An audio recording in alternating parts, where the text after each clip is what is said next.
All right, it's now 6 o'clock. I'll call the meeting of the WISD Board of Trustees to order. At this time, please let the record show the meeting has been duly called and notice of the meeting has been duly posted for time and manner required by law. We do have a quorum as all 7 members are present. At this time, Mr. Schoolfield will lead us in our invocation, followed by Dr. Langley and our pledges. Father, we thank you for the opportunity you give us to come together. Please bless this board and the other members of the community are here to serve you. In your holy name we pray. Amen.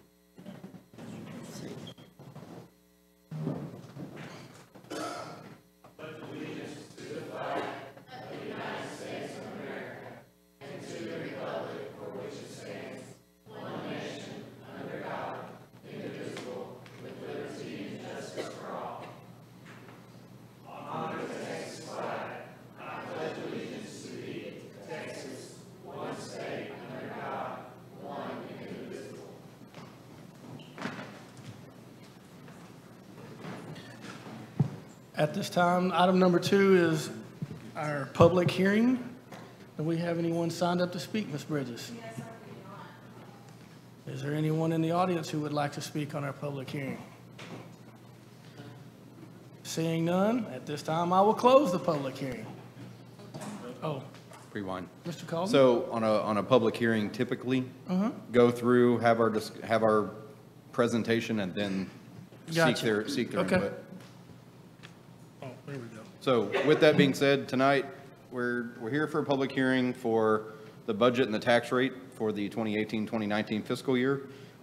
We've been talking about this since about June at every meeting or every other meeting, and we've been working on this since about March. So kind of hit the highlights and seek your adoption of it later.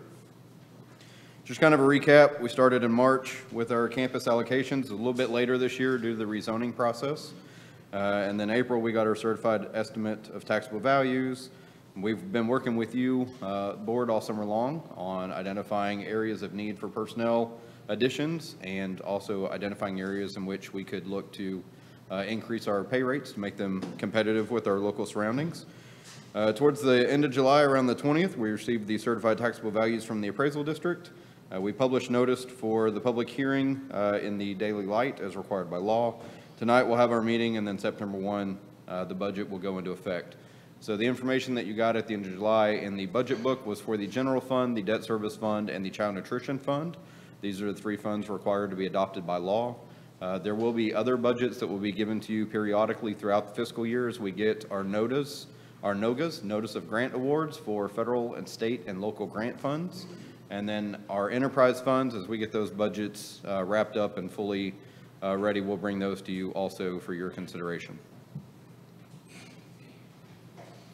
So for the general fund, the estimated enrollment from the demographer is about 8,922 students. That's about a 277 student increase from last year. Currently, we're a little over 8,800 students in the district. As you can see, for the next few fiscal years coming up, we're looking at additional growth. If you go out 2 years, you're looking at close to a 700 student estimated increase between elementary and secondary by that 2020-2021 school year.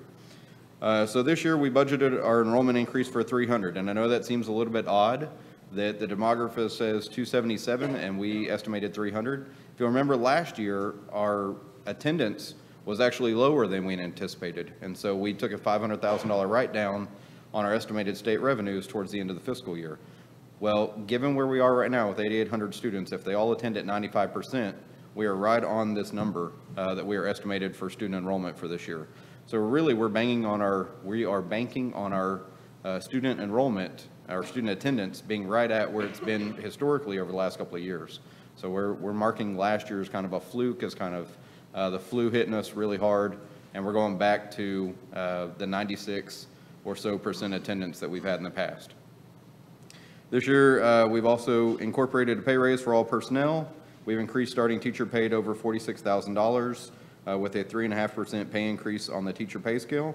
And we also do have a balanced budget as we're going into the fiscal year.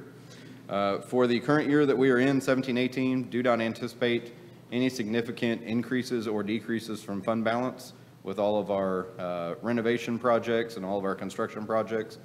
we do anticipate it being on a operations standpoint, a balanced year, and then we might get a slight increase from accruals as we accrue revenue.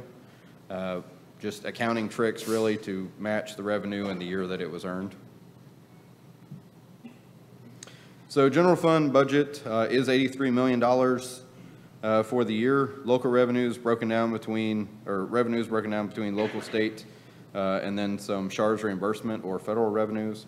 Expenditures also at $83,015,192 as broken out by the expenditure categories that were on the budget report that was distributed back in July.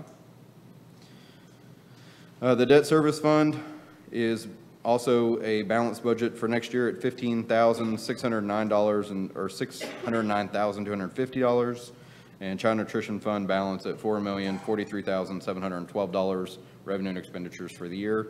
Do anticipate no significant changes in the ending fund balance for debt service fund. We do anticipate a significant decrease in the child nutrition fund, as we knew that we were out of compliance with the amount of fund balance that we had in that fund, and we used about $770,000 of those funds to buy some of the kitchen equipment at the new high school to get us back into compliance on our cash position, as they like to call it, going forward.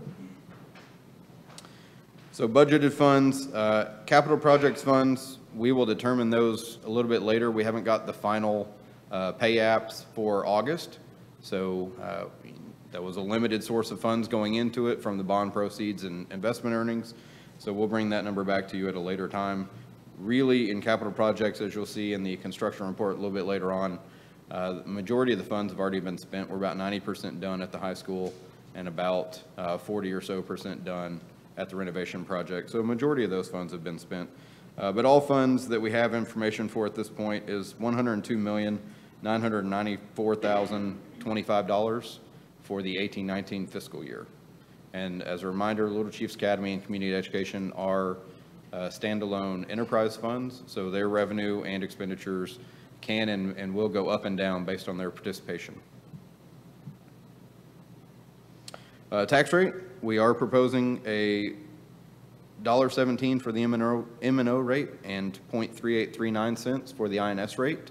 This rate would be unchanged for the 4th fiscal year in a row. The increase from 14-15 to 15-16 correlated with the 2015 bond project, where we promised the voters a 12.5 cent tax rate increase, and delivered on that promise at that point when we got the high school construction, Finley renovations, and Turner renovation projects going at that point. So it would be $1.5539, the same tax rate that we've had for the last 3 years. So with that, we'll turn it over to anyone from the public that would like to make comments. Seeing none. Trustees, any questions for Mr. Calder? Does this include the funds allocated for the safety and security plan that we approved? No, sir. The plan that we've been working on started after we had put the budget book together. So as we go through the course of next fiscal year, you will see budget amendments probably monthly as we go through it, and that will be to incorporate those security plan items as we have a better idea of their actual cost and their implementation. Anyone else? No one in the crowd want to speak on the public hearing? Okay, at this time, we'll close the public hearing. Thank you, sir. Thank you. Item number 4, consent agenda. We can take these individually, we take them all at once, or if there's one specific item you guys would like to remove, do so at your will.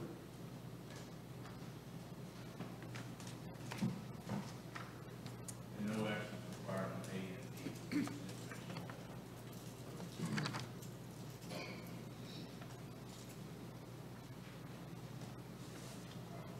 Mr. President, I move that we approve the consent agenda as presented. Is there a second? Second. We have a motion and a second. Any other discussion? All in favor say aye. Aye. All opposed say nay. Motion carries 7-0. Okay, moving to action items, budget and finance. Is that you again, Mr. Calden? Yes, sir. Consideration of possible action to amend the final 2017-2018 budget for all funds as presented. Within your packets,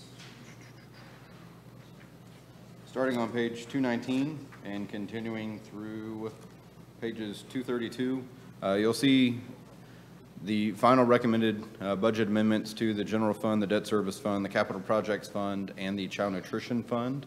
The capital projects fund in and of itself is not a requirement of these budget amendments, but we do have some expenditure funds that need to be shifted around a little bit, so we are asking for your consideration on that tonight. And this will be finalizing the expenditure plan for the 2017-2018 fiscal year.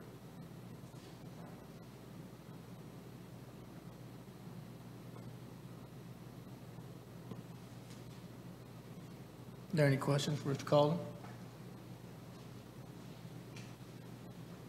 I'll entertain a motion.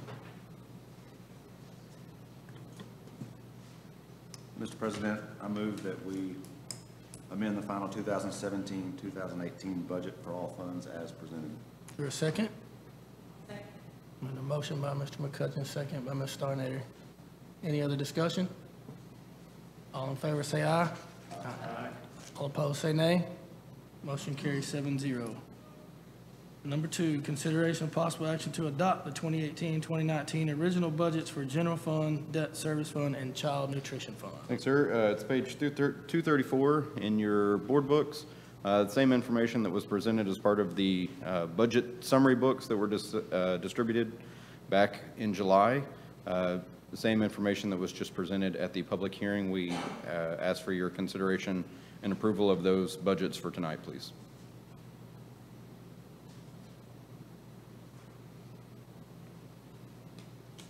Any further questions? There were about 6 different stipend categories that were increased. How do we arrive at those numbers? Do you recall? I can give you an example. On the stipend categories, are you on number 4 on the stipend schedule? Yes, sir. Yeah, We'll get there in just a second. General fund, debt service fund, child nutrition fund. Okay, at this time, I'll entertain a motion. I'll make a motion that we approve the 2018-2019 budgets for the general fund, debt service fund, and child nutrition fund. Motion by Ms. Starnader, second by Mr. Schofield. Any other discussion? All in favor say aye. Aye. All opposed say nay. Motion carries 7-0. Consideration of possible action to adopt the 2018 tax rates. The next item would adopt the tax rates sufficient to support the budgets that were just adopted by the board. Again, no change in tax rates over the last 3 fiscal years, as keeping with our promise to the voters that we would not seek a tax rate increase with the approval of the North Grove project bonds.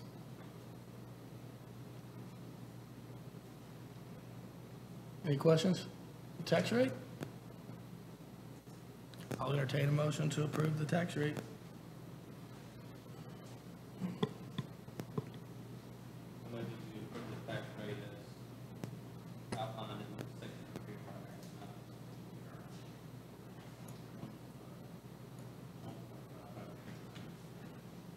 Is there a second?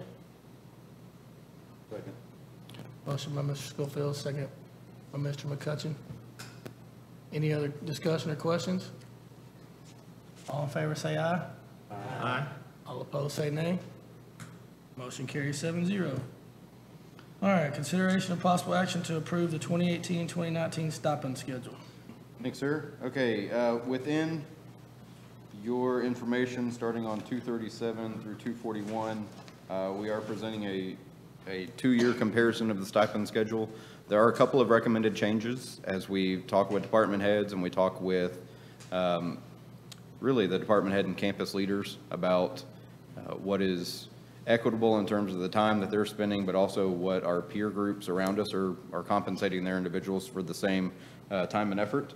So a couple of ones to point out: junior high band directors, we are seeking a $3,000 increase for the junior high band directors in their stipend to $8,000, and then a similar increase of $1,250 for the junior high assistant band directors. And another significant increase would be on the cheerleading sponsor, the varsity cheerleading sponsor. As cheerleading gets incorporated in more and more into an athletics mindset, and they have their competitions, and they're treated more and more by UIL as an athletic competition, we're trying to match the same athletic stipends that we have for athletic coaches with the cheer coaches. And so there is a typo in this though. The drill team sponsor, the head drill team sponsor was supposed to follow suit with the cheer sponsor. So the head drill team should read as 8,000 and the drill team JV should be at 5,000. They're listed at 5 and 3 in your books. That is a typo, and so we do ask for your consideration on that tonight. And then specifically, Mr. Rogers, if you have any others that you would specifically like to talk about, those were the main ones. We did urge for the creation of a lead counselor stipend at the high school. Just someone to essentially act as kind of the department head and kind of give that guidance for the overall counseling department. We do have it listed as a $2,000 recommended stipend for the 18-19 school year. It's more along the lines of, does it, the market, or how I compare it to the market, is that how you got these numbers? That's really where we start, is we ask for campus and departments to give us an idea of what they think is fair, and then we try to do our research on the backside amongst our administrative building and staff and reach out to neighboring districts to see if the information they've given us seems reasonable, seems a little bit high, seems a little bit low, and we kind of go from there. Hardly ever does it seem overly high, overly low. A lot of those times we have to rein that back in some scenarios, but for the most part, the information we're given from our campus and department heads is really pretty accurate with what's the going rate in the area. I have a question. Yes, ma'am. The administrator on duty, is that going to be one person that takes all the games, or what is the deal with that now? We have a couple of administrator on duty stipends, and so there are a couple of people that will receive those funds to be present at those games. It really just got too burdensome for one or two campus administrators to have to go to all of them. Right, And right. so there are a few of them, yes, ma'am. So there will be two? At least two. We do have some coaches that have 226-day contracts as well. And Okay. so periodically, some of those coaches will do some of those duties as well. Okay, thank you. Yes, ma'am. Any other questions? Okay, I'll entertain a motion to approve the stipend schedule. I make the motion to approve the stipend schedule for 2018-19 as presented. Motion by Ms. Kriegel, is there a second? Second by Mr. Schofield. Any other discussion? All in favor say aye. Aye. All opposed say nay. Motion carries 7-0. And then one final thing for discussion tonight, board, is an informational item, and we can visit this at a later point. But within policy CV local, which is specifically related to construction projects, you have granted the district authority up to $80,000 for change orders, but there's also a clause in that policy that says for any construction policy at construction project, $25,000 or higher, the superintendent to bring it to the board for consideration.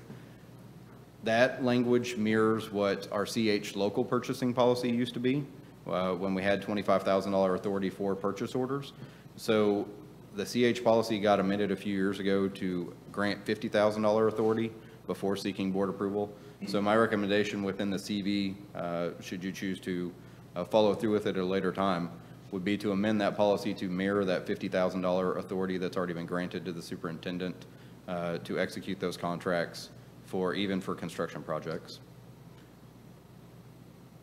So like I say, it's just informational for tonight. We can revisit it at a later point, but just kind of, that's the genesis of the requested change on the CB local policy.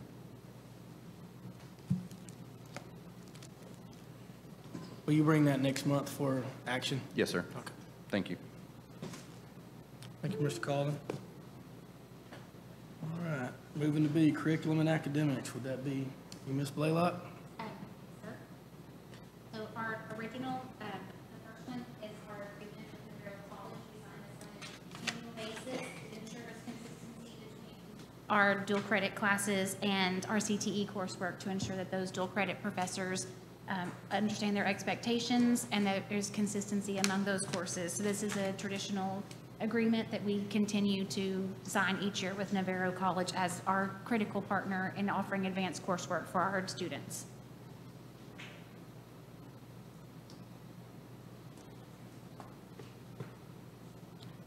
Any questions for Ms. Blaylock?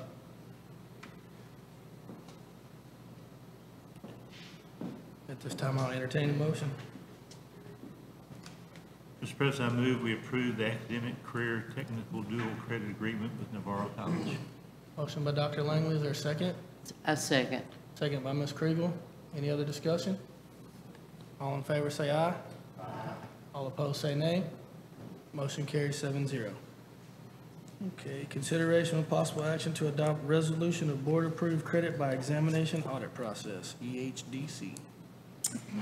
Listed on your agenda is the consideration with the possible action to adopt, but as of today, we have received additional information for this policy, which addresses our district-developed credit by exams, but currently Waxahachie ISD does not utilize any district-developed assessments for our credit by exams. We, as stated in the law, we use Texas Tech University ISD and UT University ISD for our credit by exam policy. So in the upcoming TASB Update 112, additional revisions are expected to be published, and we anticipate we will be advised on these and what the policy is going to look like, and we will resubmit that policy if it should change or if we should need to. So on page 259, I have provided you the 4 credit by exam test dates, the required windows that we have, that we publicly set for the 18-19 school year that will comply with EHDC local. And Board, I will add that this audit practice may be forthcoming, but at this time, today was the deadline, August the 27th, for us to have an audit practice in place if we have our own course or any of our own assessments that we have ever designed. But that is quite the rigorous process, and we have found that the tests that are provided by Texas Tech, University of Texas, have both been high quality and have given us the assurance we need to make sure that our students are getting proper credit. So we are going to continue to work through TASB and anticipate one comes out with Update 112. And of course, if there will be additional information related to that audit process for CBEs, and we will update as we need to. Okay, thank you. Thank you. Do you want to take action on this tonight? I do not believe there's any action that the board needs to Okay. take. The dates are required for publication for the public, and we will meet that with no problem. And we are required to have 4 different sessions offered throughout the year. Those will be provided on our website as well as in any CBE brochures that go home with students. So we've met that component. Thank you very much. Facilities construction. Are you doing that one, Mr. Collin? Yes, sir. What could possibly be going on construction-wise in our district right now? Nothing is happening at all. Actually, I really wanted to start by extending the most thankful of gratitude that I can to our facilities department. They put in a lot of time, a lot of effort, a lot of sweat, blood, and tears to get us to the point that we were last Wednesday when we opened, with everything not necessarily perfect, but definitely functional and ready to go when students came. It was our goal all along, was to get it ready for the first day of school, and it's because of all their hard work and efforts that we were actually able to pull that off. So, whew, great day to be in Waxahachie ISD and get all that transformed and accomplished. On the actual high school project, we're working on landscaping right now. So there's fencing going in around the football field. That was an add-on later in the project. Landscaping and irrigation should be done in about 2 weeks. If you've been out there recently, you'll see all the sod that they're laying around the soccer practice fields, around the baseball field, and around the football field with the track on it. So all that's going to continue to be laid and irrigated and start growing as we go forward. Hydro mulching probably in a couple of weeks, maybe 4 weeks or so. for the retention pond that's out there to the west of the tennis courts. So really, those are kind of the last couple of areas. The reason a lot of that's been saved for last is we've had to add some fire hydrants out there for city coverage, and so it didn't really make a whole lot of sense to landscape all that and then have to come back and add those later. So ongoing discussion with the city, we kind of thought they were going to make us add those for permanent CO. They did make us add those, so all that landscaping and sod work got pushed off because of that, kind of knowing that that was on its way. Still waiting on bleachers to be delivered at the baseball field. We're anticipating that sometime this coming week, but we've been anticipating that for a couple of weeks now too. So it's not causing us any real issues at this point, baseball being more of a spring sport. So we anticipate those in plenty of time for the start of baseball practice and baseball activities out there, but that's kind of where we are on that. Today at the high school, we're about 90% complete. And then, as I was saying earlier, on the high school renovation project, we're about 40% complete over there. We do have Section A of the renovation project, which is DAP and the School of Choice. That part's been completed, and we are currently having class over there. So now all of our efforts are going on to Area B, which is the curriculum renovation side. If you went out there at the beginning of this, you would have seen a skating rink where it was all open and not really a whole lot of walls, so there's a lot of work for them to do to reconfigure those areas into the plans that curriculum had for that space. And so we're moving along with pretty good effort over there in the curriculum area, and anticipate that really probably late to mid-September with most of the construction work. And then we anticipate the furniture probably about 10 to 12 weeks after we place the order, which has not happened at this point. So still researching our furniture options, and we will come up with something. Miss Blaylock and her team will come up with something pretty awesome for that space as we go forward. The rest of this, just kind of showing you some pictures of what the renovation project looked like and what it's gotten to at this point.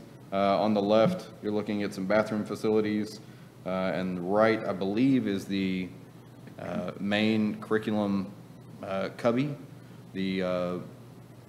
What am I looking for? What's the word? We call it the curriculum dormitory currently. Dormitory, that's what I was looking for. That's kind of serving as the main construction hub at this point as they get some of the other rooms outfitted in a storage area, but that's kind of the work that's happening over there. You see the hallways as they get ready for the painting and the taping and the mudding and the putting up of tile in those halls on the left side.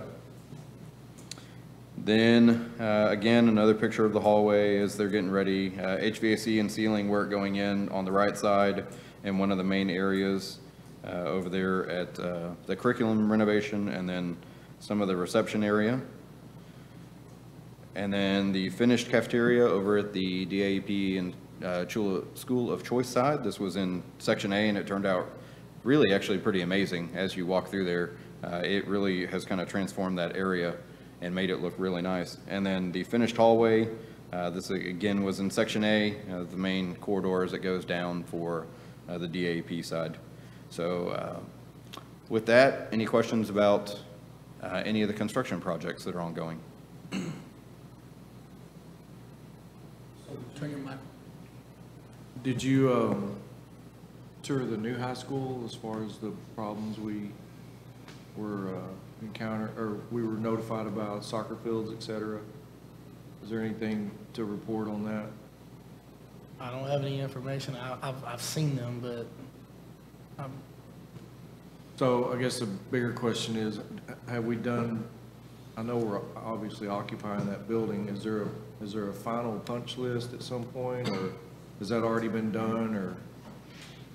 So we have been, as we go through each section and each phase of the building, when you look at the overall building map, it went from A through Q on the various sections, and then R was on the outside of the building. So as we go through, we've punched the various areas as they've become construction complete before the furniture comes in. So the entire building has been done. There has been a walkthrough that has been done outside in terms of mainly the concession building and some of the other major improvements that were there initially. There will be another walkthrough as we get through with all the various trades and projects that are happening. So there'll be a walkthrough for the fencing, there'll be a walkthrough for the landscaping and the irrigation. All those will happen before we seek your release of retainage and final payment on those contracts. I am aware of the issues with the soccer practice fields, the lines being very close to concrete that lines the facilities.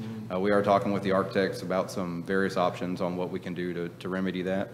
And I got an email today actually from Mr. Safir about some of our options, and we'll look those over and let you know which one is preferred by athletics and see where we go from there. It'll be a few weeks before you even get close to a punch list on landscaping, correct? Yes, sir. Yep. We'll give it time for them to water it in and see what took, what didn't take, and try to get the sections that are dead or didn't take, get them replaced and kind of go from there. Yeah, I was wondering because you said there were sod going in around some of the fields, so I Yes, didn't sir. know if we're locked into the way the soccer practice fields are, if they're already doing that. So so the soccer field is lined with concrete. So for the most part, those soccer fields are pretty much static where they are. But one thing that we've learned with UIL regulations is a lot of it is minimum recommendations. And so when they tell you a field has to be a certain size, that's the minimum recommendation. So one example would be like the basketball court. They tell you minimum of 84 feet. Well, our current basketball courts in the gym are 94 feet. It's 91 feet, I believe, in the practice gyms and 94 in the main competition gym. So all that to say, UIL has the same regulations with soccer. There's a minimum standard. So the fields that we have out there right now are beyond the minimum standards for soccer. So one of the options that has been brought up actually by athletics, the suggestion was moving the lines in about 5 feet all the way around the field. And that would be us with Hellas taking the lines and just kind of moving them in. And they would sew those in and do the little patch projects that they're fully aware of how to do. And so that's one of the options that we are considering at this point, and that would give everybody a 5-foot perimeter around that field without having to move it. Any other questions? Thank you very much, Mr. Calder. Thanks, sir. Okay, at this time, it is 6:32. We will go into closed session according to Texas Education Code, Section 551.001 et sec.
All right, it's now 8:01. We will reconvene back into open session. Next item on our agenda is Human Resources. That would be you, Mr. Robinson. Thank you, Mr. President. Tonight, we have a personnel report and an addendum. One key note on the addendum is the recension of an original acceptance on the personnel report for a position, but we just have a couple of resignations, couple of hires, which are typical this time of year, and we will continue to be bringing personnel reports with 1 or 2 hires as we still have a couple of open positions to fill. But tonight, we urge that you approve the personnel report as presented to you by your acting superintendent, Mrs. Blaylock.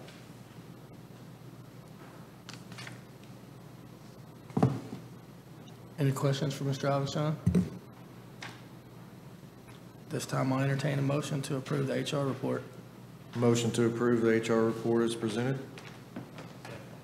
Motion by Mr. Rogers, second by Mr. Schofield. Any other discussion? All in favor say aye. Aye. All opposed say nay. Motion carries 7-0. Okay, information regarding superintendent search firm process.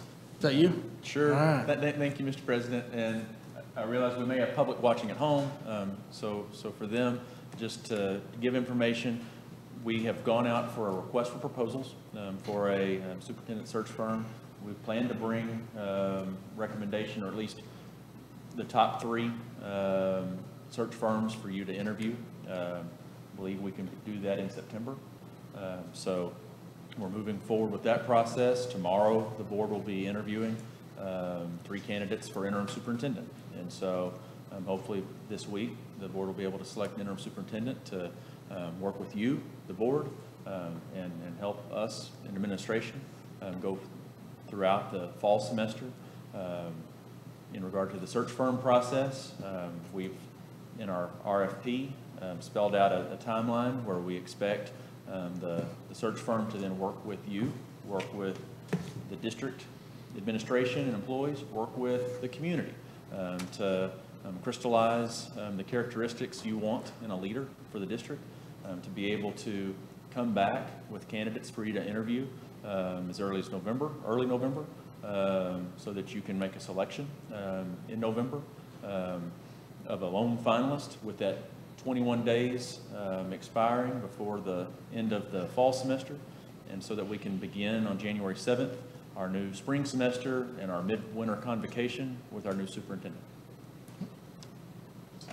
Anybody have any questions? Thank you very much. Okay, item number 3, 2018-2019 current campus enrollment and necessary staff position changes. Thank you, Mr. President. And so we have gone through analyzing and reanalyzing, as we typically do each year, the student populations at each campus, the populations within each classroom assignment. We have, with the board's urging, sought to make sure that no secondary class, no junior high class has more than 30 students in any one section, with an average in our core subjects closer to 25 to 1. In our elementary classes, we are always mandated K to 4 to have no more than 22 to 1. And then in our 5th grade, we consistently followed the district's expectation that we have no more than 25 to 1 in any 5th grade class. So we also, with the creation of Coleman Junior High, Wildman Elementary, and Turner Pre-Kindergarten as a full-day pre-K, needed to add staff, and we ultimately added 70 positions this year. And so staying within those 70 positions that were created, there were 2 positions, a fine arts coordinator and a human resources director, that ultimately weren't filled this year, but could be at a later date. Behavior specialist at the DAEP, energy management coordinator, positions that have been lost by attrition, and then 5 sections that could be closed due to small class sizes or otherwise not needed. And those were global science position, Shackelford 3rd grade, Wedgeworth kindergarten, Dunaway 2nd grade, and there's another campus at 5th grade that campus principal is aware, but there hasn't been notification to the entire campus, so I won't call that campus by name. But those are 9 positions, and so the 9 positions we've added, with those positions that have either been unfilled or lost by attrition or otherwise moved. A special ed position at Coleman Junior High, a science position at Coleman Junior High, a kindergarten section at Felty, a kindergarten section at Shackelford, a fifth grade section at Felty, a kindergarten section at Clift, and then 3 positions that we worked on up through the weekend and today, a reading intervention / social studies position at Howard Junior High, a Finley science position with a special ed certification, and an English language arts position at Coleman. And that position it's a new position to the district. We may ask that teacher to then share 1 or 2 classes at Howard, just looking at their English language arts numbers. But with that, we believe we will fulfill the district's expectations. We'll continue to monitor, and should we need to add an additional section, we will look within the budget and where we can move funds, knowing that the priority is we don't have more than 30 students in a junior high class. So we will continue to work to make that an absolute reality this year. It's not uncommon that we see a continued spike in student enrollment through Labor Day, so we're going to keep monitoring. Special ed is another area we're going to keep monitoring. Got a report today with a request for some additional paraprofessionals. We approve routinely temporary paraprofessionals based on temporary needs until a ARD can be held and a IEP can be formulated. Well, we actually have 2 paraprofessionals that can be moved from an elementary campus and 1 other open position that was never filled. So we believe we can meet the current needs of special ed with the existing positions, but should we need to create another paraprofessional position or even teaching unit, we will work to make that happen, knowing that we have to meet the mandates of the federal government, IDEA, to meet special education needs. But I believe we can fulfill those.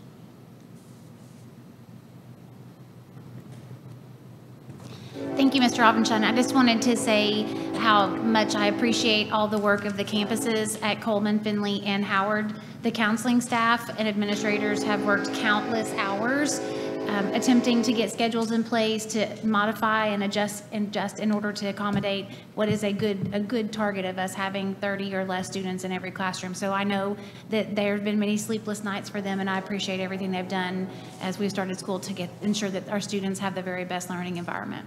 We've been asked to analyze the population at Global High School, and so one of those positions I noted was a science position being able to be pulled down from Global this year. Global this year has 350 students, so it has a representative population to what it's had in the past. But we know we have a large senior population and a smaller comparative freshman population. To grow Global, it is our goal to focus on the early college high school aspect of Global beyond just STEM. STEM is a fantastic component that's always been a part of Global, but that's but one avenue for an early college high school. We plan, with the board's approval, to work towards making multiple academies available within Global. And so that would include a business academy and a health science academy. Health science, a partnership not just with the collegiate level, but also Baylor here locally. Mr. Lynch and Mr. Boshier have worked to make this a reality.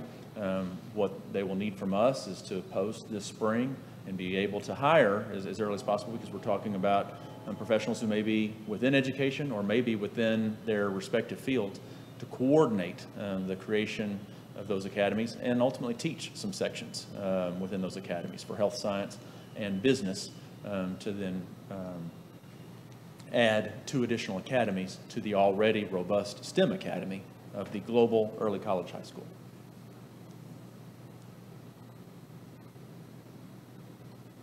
Any other questions? Okay, thank you very much. Last item on the agenda, consideration of possible action to adopt policies, procedures, and resolutions to implement the safety and security plan approved by Board of Trustees on August 6, 2018, specifically including appointment of school marshals and amendments to WISD Board Policies CKC Local, GKA Local, and FNF Local. And as you've had the opportunity and right pursuant to 551.076 of the Government Code to discuss the implementation of security measures in closed session, I just urge approval tonight of the policies to fully implement the Guardian Plan that's already been provisionally approved by the board, along with the appointment of school marshals. Okay, trustees, at this time, I'll entertain a motion. Mr. Officer, I move that we adopt the policies. I won't read the whole thing, Mrs. Bridges, but exactly what it says in B, I move we adopt that. I have a motion by Dr. Langley and a second by Mr. Schofield. Is there any other discussion? All in favor, say aye. Aye. All opposed, say nay. Motion carries 7-0. Okay, thank you very much. Before I adjourn, I just want to tell Mr. Blaylock, thank you very much for the tough week you had last week. I hope this week is a little bit better for you as we move forward, but nothing like baptism by fire, right? You're exactly right. Our district handled it just as I would expect them to, with grace and care, and it's an honor to serve in this form. Thank you very much. At this time, I'll entertain a motion to adjourn. Moved by Mr. McCutcheon. Second by Ms. Starnader. All in favor? Motion carries 7-0. Thank you very much.